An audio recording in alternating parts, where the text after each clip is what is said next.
Steve Tober with Coach Bob Farrell of Seton Hall Prep. And Coach, it's been a successful first two-thirds of the season, let's say, if it's gone that far in terms of number of games, 18 games in, 17-1. You have to be happy with that, but a lot of work still to be done. Very much so, Steve.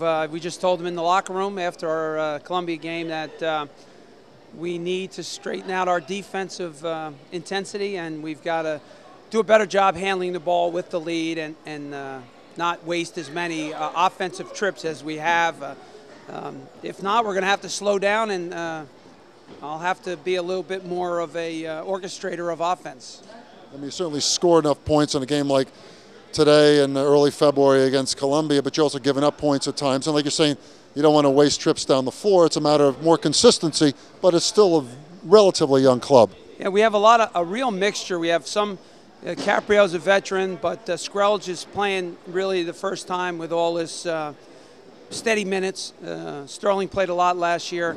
But other than that, guys coming in off the bench and other starters are they're all new to it, and it's been a learning process for them. And then most of the time they've held up.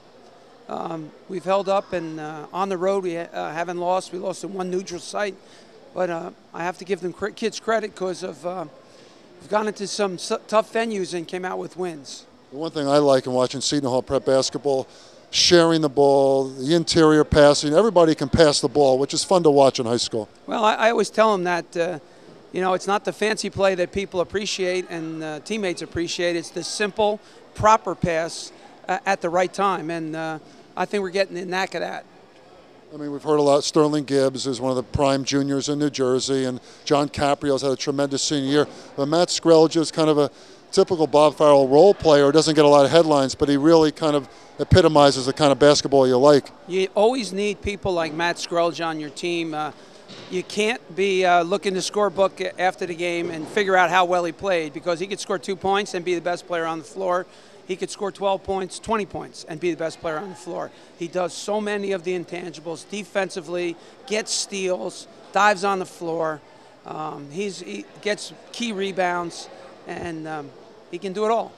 And this young Stephon Mosley, about 6'6", who's going to be quite a player down the line. He already is a pretty good sophomore. Yeah, he's the light bulb has started to go off. He's starting to put back-to-back good efforts, which he wasn't doing early. Even yesterday, took a fall in practice, didn't want to come out. You know, he's starting to see the light and starting to see the hard work pay off.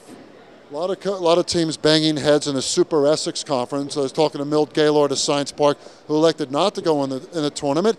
He's in the toughest division. It is kind of tough when you're playing teams twice. You might see him a third time in the county tournament, say. It's a lot of banging heads and maybe one of the best leagues in New Jersey. It certainly is. It's been an eye-opener for me. We've been in the Iron Hills, and Iron Hills over the years have been a little top-heavy, a couple of good teams and then some weaker teams. There's nobody in this league year in and year out you'll see that you can take lightly. They're well coached and they play hard, and you take a night off, you're getting a loss. I mean, obviously Eastside, the second time you played them, very, very tough game down in Newark.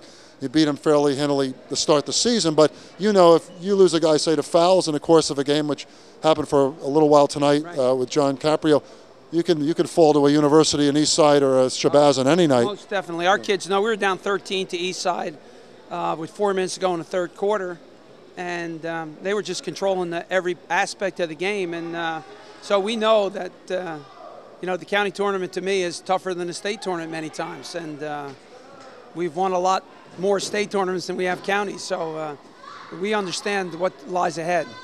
I mean, it is, even though it's going to intensify the rivalries, if you do play, say, an Eastside a third time, or whoever you're going to see if you get to the semis, or for you guys, hopefully the finals, it's still going to be great basketball. You can say winning the county is not an easy thing. It never has been. Never has been. The depth in this county, you know, you can go back. I mean, Montclair Kimberly at 20, you know, knocking off West Orange and just playing really well. I mean, there's no first round gimme games. You got to play hard every game, and that's what makes it hard. Sometimes kids think they have a bye into the quarters or the semis.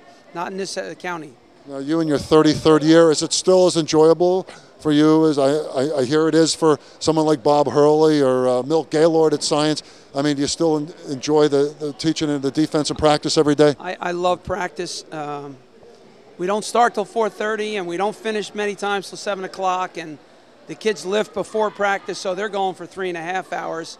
And but that's the part I love, to get 12 or 15 become one every year. And you know, even if you have 11 of 12 players coming back, it's a whole new chemistry this following year, and you just got to keep tinkering until you get the right mixture. And that's the part I really like.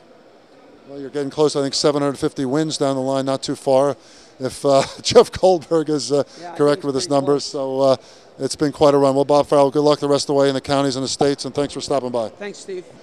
Bob Farrell, outstanding veteran coach of Seton Hall Prep. I'm Steve Tober.